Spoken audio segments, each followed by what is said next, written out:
انا ما بحبش الانجليزي، يعني الجمله دي بتفاجئ ناس كتير قوي، بس لما لقيت حياتي طالبه لغه، الشغل طالب لغه، المجتمع طالب لغه، ما هتعلم لغه.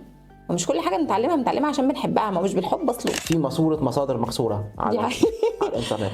هو تعدد المصادر ده اصلا كارثه. زمان كانوا بيبيعوا في المواصلات العامه كتاب اسمه كيف تتعلم الانجليزيه بدون معلم. ده اكبر كتاب فاشل في القاره.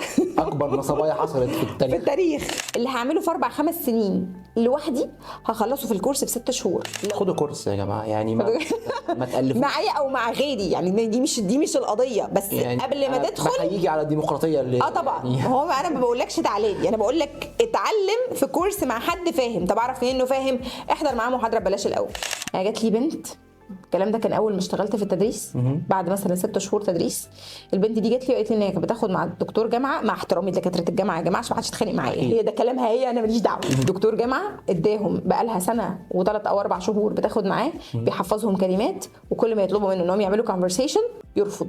الجميل او السيء في القصه انها لما جت تعمل تحديد مستوى طلعت ليفل 1، وانا قلت لها ساعتها ليفل 2 عشان احافظ على نفسيتها من الانكسار. الناس اللي زيرو دي معهاش الحروف ولا معاها، الناس دي بتبقى ناجحه في مدرسها في الانجليش وطالعه معاها شهاده. احنا كده هنخبط في الحلل وفي حلل كبيره. مش انت ايام زمان كان في احيانا ماده تبقى مذاكرها وداخل يجي لك سؤال ما تعرفوش، كنت تعمل ايه؟ حادي بادي كوم زبادي. عارف في بنت في الثانويه العامه قالت لي الانجليش ده بيتحس يا مس.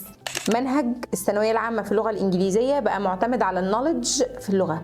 الوزير الله يبارك له لغى المناهج، فبقى الدراسه دلوقتي بقت معتمده على وعي الطالب في الانجليش وقد ايه هو فاهم لغه، وده هو اللي بيخليه يعرف يجيب مجموع كويس ويحل في الانجليش كويس. طب دي حاجه حلوه. لا طب ازاي انا فهمت انها حاجه كويسه هتخلي الطالب بيتعلم انجليزي بجد؟ منين؟ هو بيقول المضارع البسيط يتكون من هي وشي وات زائد الفيرب. ده حصه نحو دي. حصه نحو. المفروض الناس بتوع الثانويه العامه ما تاخدوش دروس خصوصيه، تتعلم في كورس انجليش.